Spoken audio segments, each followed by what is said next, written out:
이게 진짜 미쳤나? 이거 나! 시장 바닥 두 자매가 뒤엉켰다. 발길질과 고함 찢겨진 옷자락. 평생 피부치라 부른 사이가 하루아침 원수가 된다. 눈물과 분노 속 60년 인연은 무너져 내린다. 이 사연은 경남 시의 실화를 바탕으로 각색하였습니다. 추억 열차 채널에서는 소설 같은 연재형 사연, 마음 울리는 감동 사연, 소름 돋는 반전 사연, 그리고 실화를 바탕으로 한 진솔한 이야기를 준비했습니다. 구독과 좋아요로 응원해주세요. 어머니가 언제부터 이상해지셨는지 아세요? 바로 봄에 감자 심고 나서부터였어요. 평소 같으면 전화벨 소리에 조심스럽게 받으셨을 텐데 그날은 몸을 움츠리며 부엌 구석으로 숨으시더라고요. 어머니 전화 안 받으세요? 어머니는 고개만 저으며 손을 내저으셨어요. 말은 안 하시더라고요. 전화는 계속 울렸고요. 수화기를 들었는데 거친 남자 목소리가 들리는 거예요. 할매 또 도망가나?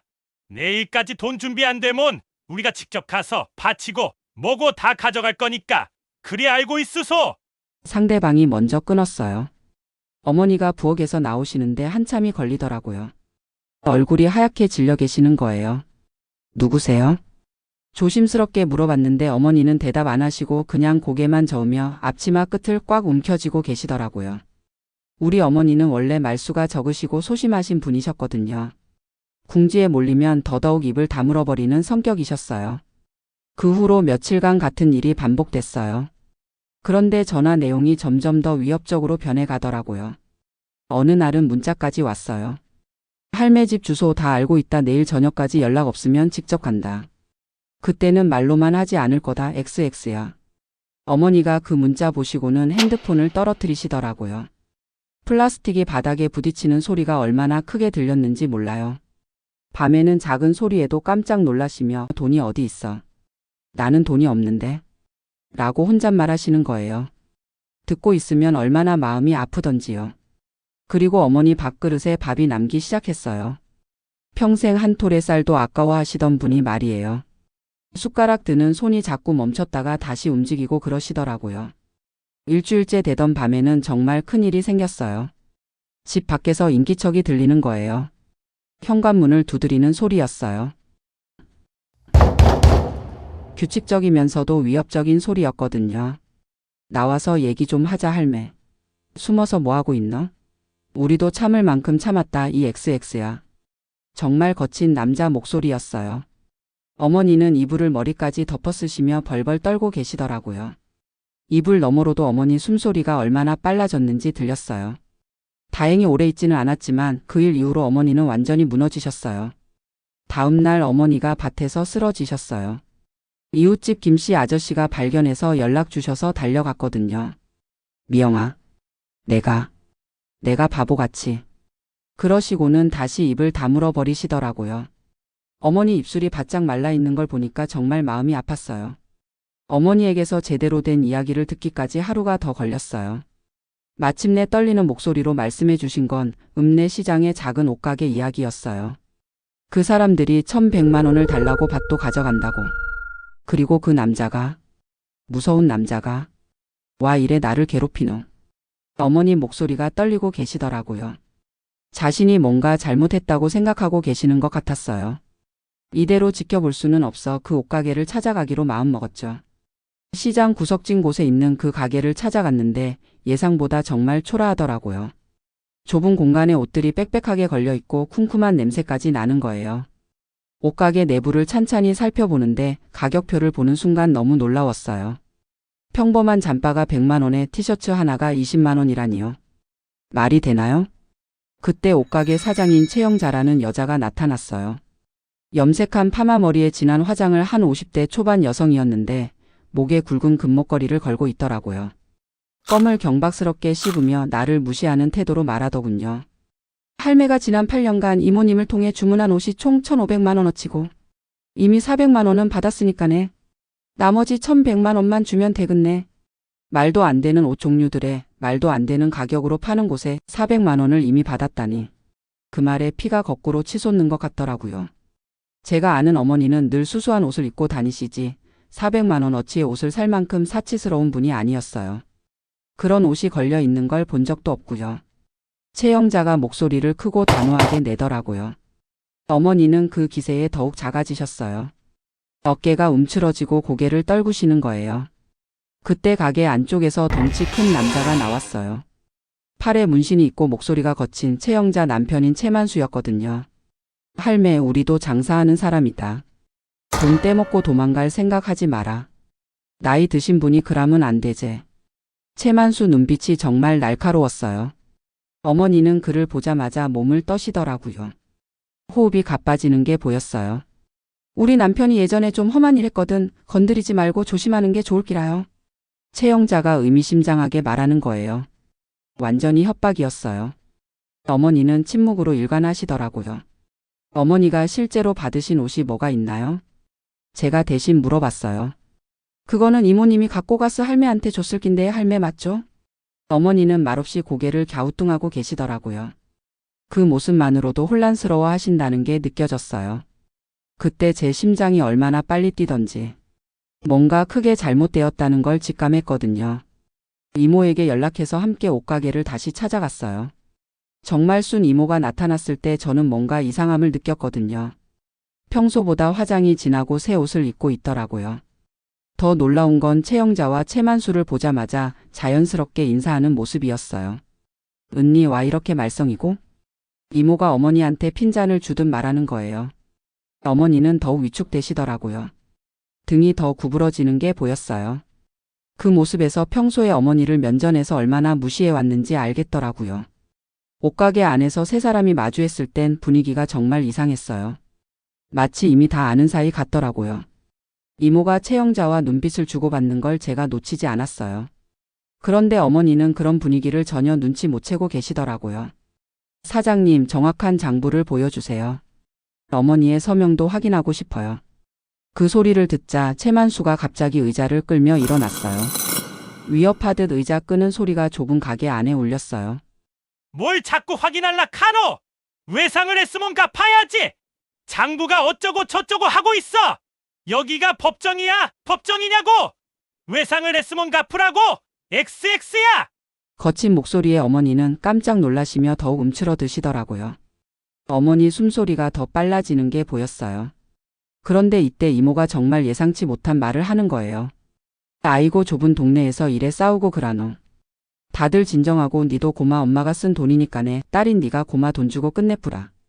네? 이모 뭐라고요? 언니가 자주 깜빡깜빡 하더라. 네 여기 최 사장하고 잘 이야기해서 좀 깎아볼 테니까네 괜히 일 복잡하게 만들지 말자잉. 어머니 얼굴이 순간 굳어지시더라고요. 말없이 고개만 갸우뚱하시며 혼란스러워 하시는 거예요. 저는 그때 혈압이 확 오르는 걸 느꼈어요. 어떻게든 장부를 꼭 봐야겠더라고요. 장부를 보여달라고 계속 요구했어요. 그랬더니 마지못해 공책 한 권을 보여주는데 그걸 보니 더 기가 막혔어요. 이건 장부라 할 수 없었어요. 날짜도 옷 정보도 없이 낙서한 듯이 그냥 끄적여 둔 거에 금액만 적혀 있고 끝에 어색하게 어머니 이름을 쓰고는 동그라미 되어 있었죠. 그 글씨를 보고는 확신했어요. 확실한 어머니 글씨가 아니었거든요.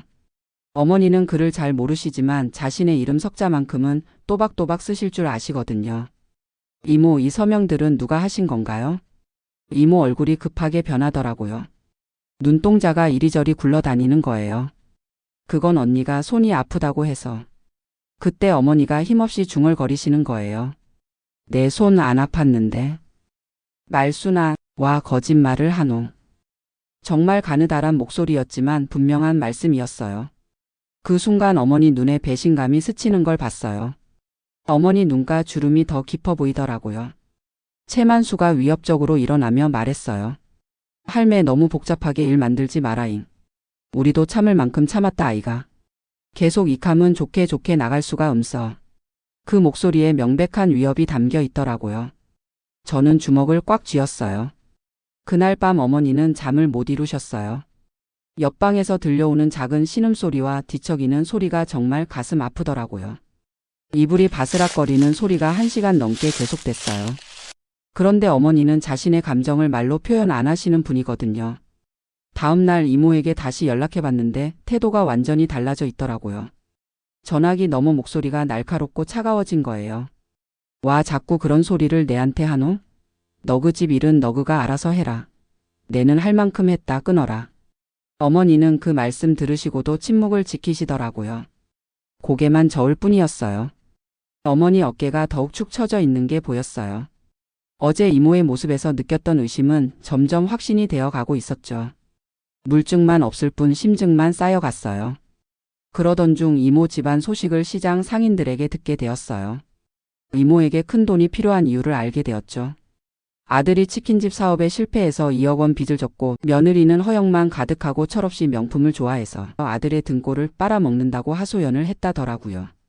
이모 자신도 당뇨 합병증으로 병원비가 많이 들어갔다고 하더라고요. 시장 상인이 한숨 쉬며 말하는 거예요. 말순이가 근래 옷가게를 자주 들락거리더니 조금 이상해졌어. 원래 잘 지내던 사람들과도 거리가 멀어지고. 나도 요즘엔 인사도 잘 안 해서 어찌 지내는지 잘은 몰라. 근데 그 옷가게 주인들 질이 영별로요. 내가 말할 수 있는 건 여기까지요. 어디 가서 내가 말했다는 소리 절대 하지 말어잉. 입단속을 철저히 시키면서도 눈치를 보는 모습을 보니 저는 속에서 분노가 더 끓어오르는 걸 느꼈어요. 사촌 오빠들한테 도움을 요청해 보기로 했어요. 대수 오빠한테 전화했는데 반응이 차갑더라고요. 우리가 와 그런 일에 끼어들어야 하노? 너그 집 일은 너그가 해결해야지. 우리 엄마도 니랑 엊그제 통화하고 알아누웠다. 무슨 일인지 몰라도 너그 일은 너그가 알아서 해라. 어머니가 옆에서 그 대화를 들으셨어요. 말은 안 하셨지만 깊은 한숨만 쉬시더라고요. 서울에 있는 둘째 오빠 대호에게도 전화해봤지만 마찬가지였어요. 이모 일로 우리한테 연락하지 마라. 우리는 모르는 일이야. 그리고 너희끼리 조용히 해결해. 이런 식으로 가족 망신시키지 말고. 어머니는 그 말들을 다 들으셨어요. 여전히 아무 말씀도 안 하시더라고요. 그날 밤 어머니가 간신히 중얼거리시는 걸 들었어요. 내가 반피 같아서 다들 내를. 와 이래 내를. 그러시고는 다시 조용해지시더라고요. 저는 밤새 잠을 못 이뤘어요. 베개를 뒤척이며 천장만 바라봤거든요. 며칠을 앓으시더니 어머니는 조금씩 변하기 시작했어요. 일주일 후에 어머니가 제게 조심스럽게 말씀하시더라고요. 미영아, 나도 뭔가 해볼까? 정말 조심스러운 목소리였지만 뭔가 해야겠다는 의지가 느껴졌어요. 시장에 가서 상인들한테 조심스럽게 물어봤는데 정말 놀라운 걸 알게 됐어요. 비슷한 피해를 입은 할머니들이 8분이나 더 계시더라고요. 장독대 김할머니, 방앗간 하시는 박간의 순덕이 할아버지 등 다들 비슷하게 당한 것 같더라고요. 그 중심에 그 옷가게 최영자 사장이 있는 것 같아요. 어머니가 그 말씀 들으시고는 작게 고개를 끄덕이시더라고요. 어머니 눈에 작은 빛이 도는 게 보였어요. 나만 그런 게 아니구나. 조금 안도하시는 것 같았어요. 그런데 여전히 확신은 없으셨거든요. 그럼 내가 정말 속은 거가? 의심스러운 듯 물어보시더라고요. 며칠 후 최만수가 다시 협박 전화를 걸어왔을 땐 모든 대화 내용을 녹음하기 시작했어요. 할매, 우리 참을성도 한계가 있다 아이가. 이번 주말까지 안 나오면 정말 찾아간다. 그때는 곱게 안 갈 거니까 알아서 해라 XX야. 그런데 이번에는 더 구체적인 협박이 이어졌어요. 할매 집 대문 앞에 빨간 페인트 칠해 놓을 거야. 동네 사람들 다 알게. 그리고 밭에 있는 감자도 다 뽑아버릴 거고. 어머니는 그 통화를 들으시며 작게 떨고 계셨어요. 그런데 이번에는 다르게 반응하시더라고요. 미영아, 이 사람들 나쁜 사람들 맞지? 간신히 내뱉은 목소리였지만 분명한 확신이 있었어요. 어머니 등이 조금 더 곧게 펴지는 게 느껴지더라고요. 저는 밤마다 잠 못 이루며 복수 계획을 세웠어요. 노트에 증거 목록을 적고 지우기를 반복했거든요.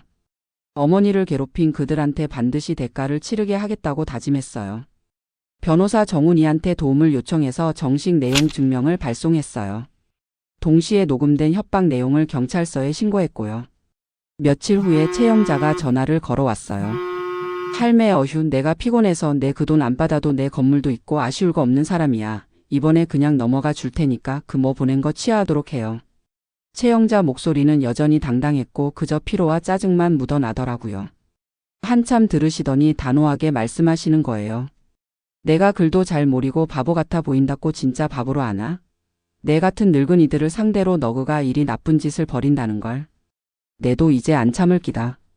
정말 가느다란 목소리였지만 분명한 말씀이었어요. 어머니 목소리에 처음으로 단호함이 들어있더라고요. 그런데 채만수는 끝까지 저항했어요. 다음날 밤에 정말로 우리 집 대문에 빨간 페인트가 칠해져 있는 거예요. 돈 내놔라라는 글씨까지 써져 있더라고요. 저는 그걸 보고 완전히 분노했어요. 즉시 경찰서에 신고하고 증거 사진을 찍었거든요. 이제 협박과 기물 파손까지 추가된 거예요. 이때부터 사건이 개인적 분쟁을 넘어섰어요. 경찰 수사 결과 채영자와 채만수 그리고 정말순이 함께 저지른 조직적 사기 행각이 드러났거든요. 피해자는 총 8명의 할머니들이었고 피해 규모는 1억 2천만 원에 달했어요. 시장 상인회 조사도 같이 진행됐어요. 상인회는 즉시 해당 옷가게 자격을 박탈했고 다른 상인들도 완전히 등을 돌렸어요. 채영자 남편이 운영하는 중국집도 타격을 받았어요. 협박 사실이 알려지면서 손님들이 발걸음을 돌리더라고요. 가게 앞이 한산해지고 며칠 만에 임시 휴업 안내문이 붙었어요. 어머니, 우리가 이기고 있어요. 어머니는 그 말씀 들으시고 작게 웃으시더라고요. 그런데 그 웃음에는 기쁨보다는 안도감이 더 컸어요. 정말 그런가? 믿기 어려워하시는 표정이었어요. 어머니 눈가에 처음으로 희망의 빛이 보이더라고요. 어머니가 조금씩 변하는 게 눈에 보이기 시작했어요. 경찰서에서 진술할 때도 어머니가 직접 가시겠다고 하시더라고요. 내가 직접 할게. 재판이 열렸어요. 정말순과 채영자, 채만수는 각각 사기죄와 협박죄로 기소됐고요. 법정에는 8명의 피해자 할머니들이 모두 참석하셨어요. 어머니는 떨리는 목소리로 증언하셨어요. 그런데 그 떨림 속에 확고한 의지가 담겨 있더라고요. 지는 그를 잘 모릅니다. 그래서 믿었어요. 가족이니까. 줘야 한다 쿠니까네. 내가 옷을 한 두어 벌 받았으니까네. 멀리서 물 건너온 옷이라서 비싸다고. 요즘 옷이 그리 비싼가 하고 그래서 줘야 한다 쿠니까네 줘야 되는 줄 알았습니다. 어머니 목소리가 점점 커지더라고요. 방청석이 조용해졌어요. 그 사람들이 갚으라는 돈이 몇 달에 한 번씩 불어나고 이상했는데 윽박 지르고 소리치니까네. 무서워서 처음에는 줬고 갚았는데 안 갚았다고도 크고 내가 진짜 깜빡깜빡하나 싶고. 나중에는 이자랍고 돈이 더 불어나니까네 자식들한테 말 못했어요. 어디다가 말해야 할지도 몰라서 내가 못나서 그런 줄 알고. 지는 참말로 무서웠거든요. 법정 안이 완전히 조용해졌어요. 어머니가 계속 말씀하시더라고요. 저 같은 할매들이 더 이상 속지 않았으면 좋겠어요. 나쁜 사람들이 벌 받았으면 좋겠어요. 글도 잘 모르고 늙었다고. 무시하지 말았으면 좋겠어요. 수사 과정에서 모든 진실이 드러났어요. 정말수는 8년 전부터 채영자 부부와 공모해서 순진한 할머니들을 타겟으로 조직적 사기를 벌여온 거예요. 처음에는 옷을 추천하며 자세한 옷의 가격은 말해주지 않고 한 두어 벌 외상 판매하고서는 그 가격을 터무니없게 책정해 받아내게끔 하고 몇 달에 한 번씩 야금야금 돈을 뜯어낸 수법이었거든요. 이모 아들은 어머니가 당한 일을 뒤늦게 알고 충격을 받았어요. 이모 진짜 몰랐어요. 어머니가 시장에서 그런 일을 하고 있는 걸. 사촌 오빠들은 어머니를 찾아와 무릎 꿇고 사과를 했어요. 그 모습을 보며 애처롭게 말씀하시더라고요. 네가 잘못한 건 아니지. 그래도 야속하네. 어머니 목소리에 여전히 서운함이 남아 있었어요. 작은 동네에서 소문은 파다하게 퍼져나갔어요. 시장에서 이모네 식구들은 거의 매장당했고 조카들까지 학교에서 놀림받더라고요. 재판이 진행되면서 저는 예상치 못한 감정에 휩싸였어요. 처음에는 통쾌했는데 시간이 지날수록 마음이 무거워지더라고요. 조카들 얼굴이 아른거리고 그래도 한때는 잘 지냈던 그때의 모습들이 생각이 나면서 밤마다 베개를 뒤척이는 시간이 길어졌어요. 최종 판결이 내려졌어요. 정말순과 채영자는 각각 징역 2년, 채만수는 협박죄가 추가돼서 징역 3년을 선고받았어요. 재판이 끝났을 때 저는 정말 속이 시원했어요. 드디어 정의가 실현된 것 같더라고요. 어머니를 괴롭혔던 그 사람들이 법정에서 고개 숙이는 모습을 보니까 통쾌했어요. 어머니 이제 끝났어요. 그 사람들이 제대로 벌 받았어요. 어머니도 처음에는 안도의 표정을 지으시더라고요. 오랫동안 굳어있던 어깨가 조금 풀어지는 것 같았어요. 그런데 며칠이 지나니까 어머니 표정이 어두워지기 시작하더라고요. 미영아, 그래도 말순이가 감옥에 있다고 생각하니까 마음이 좀. 어머니, 그 사람이 어머니한테 무슨 짓을 했는데 그런 말씀을 하세요. 저는 어머니 말씀이 한편으로 이해가 되면서도 편을 들 수는 없었어요. 벌은 받아야 한다고 생각했거든요. 그 사람들이 얼마나 나쁜 짓을 했는데 이제 와서 안쓰러워 하신다니요. 일주일이 지나고 이모가 구치소에서 첫 번째 편지를 보내왔어요. 어머니는 그 편지를 받으시고는 한참을 들여다보시더라고요. 돋보기를 쓰고 한 글자 한 글자 천천히 읽으시는 거예요. 미영아, 이거 읽어보래. 편지에는 이모의 진심 어린 사과가 적혀 있었어요. 언니 정말 미안해. 내가 정신이 나갔었나 봐. 아들 빚 때문에 병원비 때문에 정신이 없었어도 그년 놈들의 내도 속아서 그래도 언니한테 그럴 수는 없었는데 저는 그 편지를 읽고도 여전히 화가 났어요. 어머니 이제 와서 미안하다고 하면 뭐해요? 어머니가 얼마나 고생하셨는데. 그런데 어머니는 계속 그 편지를 보시며 눈시울을 붉히시더라고요. 어머니 눈가에 눈물이 맺히는 게 보였어요. 두 번째 편지가 왔을 때, 세 번째 편지가 왔을 때도 마찬가지였어요. 어머니는 점점 더 우울해지시더라고요. 밥도 전보다 못 드시고 한숨을 자주 쉬시는 거예요. 미영아, 내가 넌 매정한 거 아닌가 싶으다. 마음이 불편해가 못 살겠다. 어머니 무슨 소리예요? 매정한 건 그 사람이에요. 그런데 시간이 지날수록 어머니가 우울해 하시니 저도 점점 마음이 불편해지더라고요. 밥맛이 없어지고 승리의 기쁨은 금세 사라져 버렸어요. 밤마다 베개를 뒤척이며 뜬 눈으로 새벽을 맞았거든요. 어떤 날은 꿈에서 이모가 감옥에서 우는 모습을 봤어요. 어떤 날은 조카들이 할머니가 범죄자라고 놀림받는 꿈을 꿨고요. 사실 그게 현실이기도 했어요. 한 달이 지나니까 저도 점점 이상해졌어요. 커피 맛도 모르고 마시고 TV를 켜놓고도 내용이 머리에 안 들어오더라고요. 미영아, 너도 요즘 밤에 잠 못 자지? 어머니가 조심스럽게 물어보시더라고요. 아니에요, 괜찮아요. 거짓말이었어요. 저도 매일 밤 천장을 바라보며 뒤척이고 있었거든요. 2달째 되던 어느 날 어머니가 힘없이 말씀하시더라고요. 미영아, 나 면회 한번 가볼까? 이번에는 저도 그렇게 강하게 반대하지 않았어요. 마음 한구석에서는 저도 궁금했거든요. 그 사람이 지금 어떻게 지내고 있을까 하고요.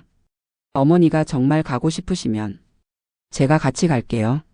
어머니는 제 대답을 듣고 조금 놀라시더라고요. 미영아, 너도 마음이 바뀐 거가? 아니요, 그런 건 아니에요. 그저 궁금할 뿐이에요. 결국 한 달 후에 어머니와 함께 면회를 갔어요. 면회실에서 만난 이모는 완전히 달라져 있더라고요. 화려하던 화장기는 사라지고 머리도 하얗게 새어 있었어요. 교도소 수의를 입은 모습이 초라해 보였어요. 어머니를 보자마자 눈물을 흘리더라고요. 언니, 정말 미안해.